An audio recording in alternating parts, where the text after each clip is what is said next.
everybody, and welcome back to the channel. It's your girl, Lori, and this is episode 4 of the Yes You Can series. And this one is, yes, you can establish boundaries, right?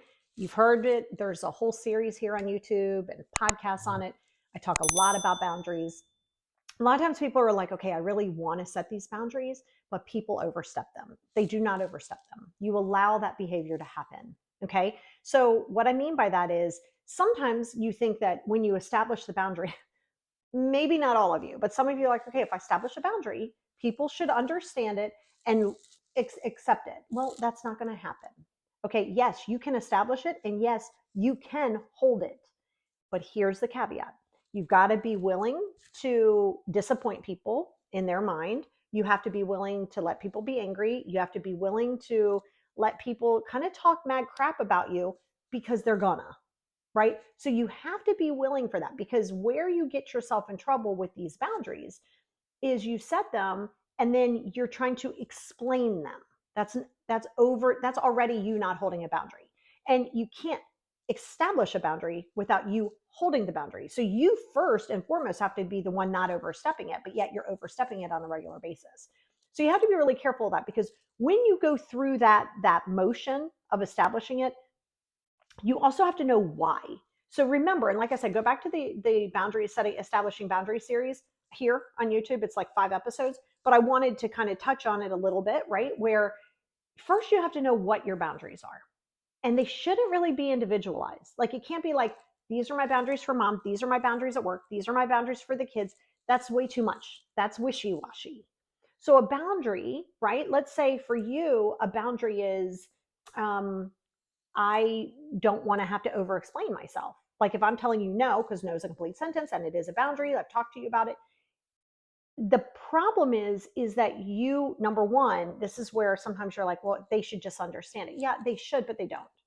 And remember this, if you were a person who you're X amount of years old now, however old you are, okay, and you've been this way for a long while. So it comes to the place where you start being the boy who cried wolf, the old story of the boy who cried wolf, where he was always like, the wolf is coming, the wolf is coming. Everybody panicked, everybody went away. After a while, they were like, there's no wolf. And then there was a wolf, and the boy was like, there's the wolf. And they're like, yeah, sure, there's a wolf. It becomes the same way with your boundaries, because there's a couple things that you're probably going to hear. You're going through something. Oh, you're just going through something right now. Oh, you're in some kind of a space. Like, what is this? Oh, you're acting new. You think you're better than. Like, I'm not saying that it's always going to be that way, but you have to be prepared to hear that and to not explain it. Because you have to realize, and people don't necessarily do this intentionally, like they're not intentionally manipulative. Some are, but some are not. So when you establish it, if they don't like it, they're going to try to change the narrative to fit what they want, right? So if they want your presence, or if they need something from you, that's their main focus. They're not worried about the things that you say. So you have to, and yes, you can establish your boundary, and yes, you can hold your boundary. Yes, you can. But you have to be willing to not pay attention to what they're saying to you. Because again, and I would dare to say we've pretty much all done this in some way, shape, or form. Let's say, I was thinking about this earlier. Let's say it's like a hairstylist. Okay, let's say you're going to go to your hairstylist and you really want to get in. You're like, I really want to get in tomorrow. I don't know, tomorrow. And you call and they're like, yeah, I can get you in next Monday. And so sometimes instead of going like, okay, well, let's do Monday at 2, you go, okay, is there anything tomorrow? Well, if there was something tomorrow, they would have said it. So I dare to say everybody kind of like throws their hat in the ring to kind of just touch the waters, and that's fine.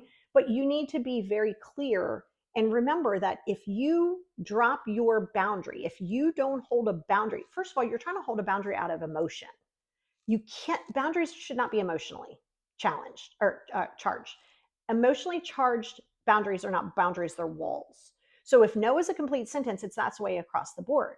If you know that every day you spend, like me, every day you spend at least 45 minutes on yourself, whether it be journaling, whether it be working out, whatever you're doing, that is your time. It is non-negotiable. You're going to hold that time. And if people don't like it, they don't like it.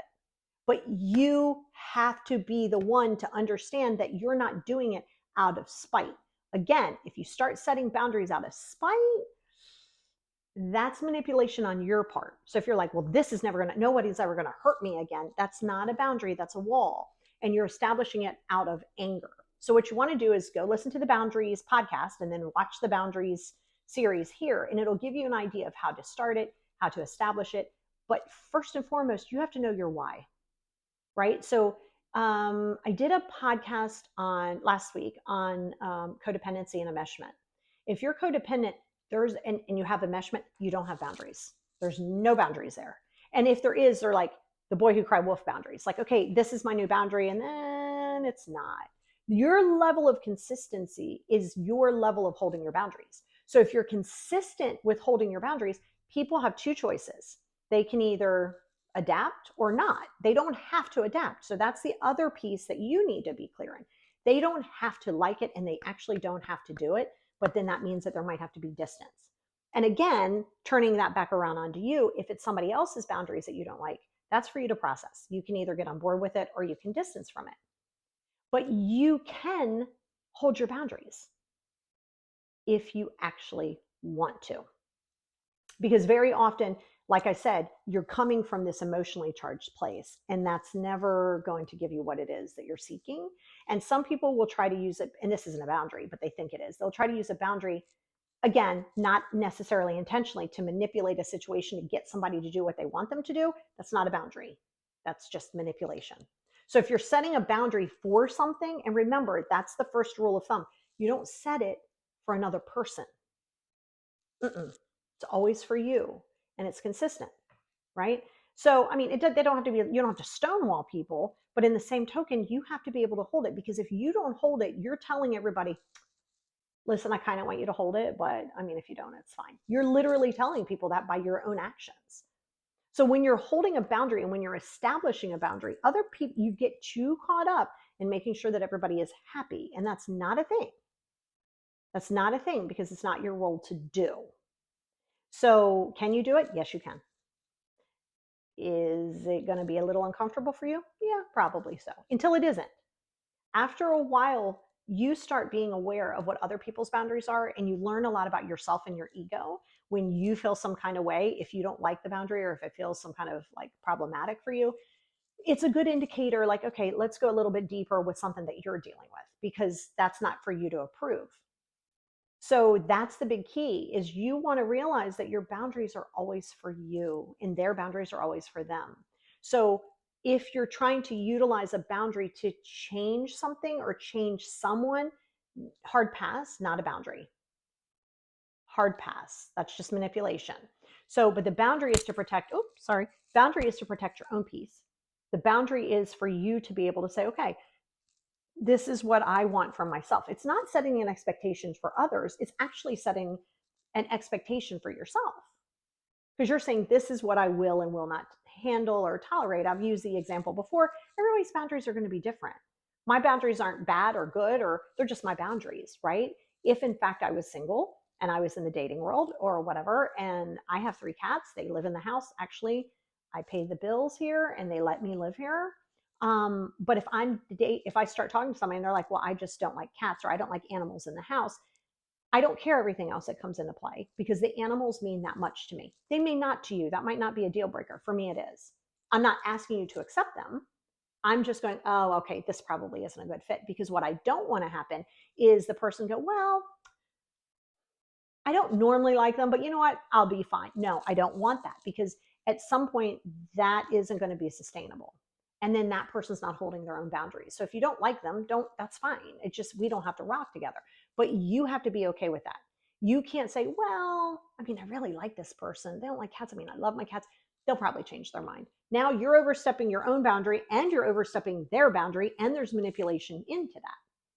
There's a lot that comes into boundaries, and there's a lot that comes into ego, and like I said, various levels of manipulation, and a lot of it isn't even intentional. So I'm not saying you're walking around potentially, you're not walking around on purpose and like just being like, hey, let me control the narrative. I'm not saying that. Some people do, though.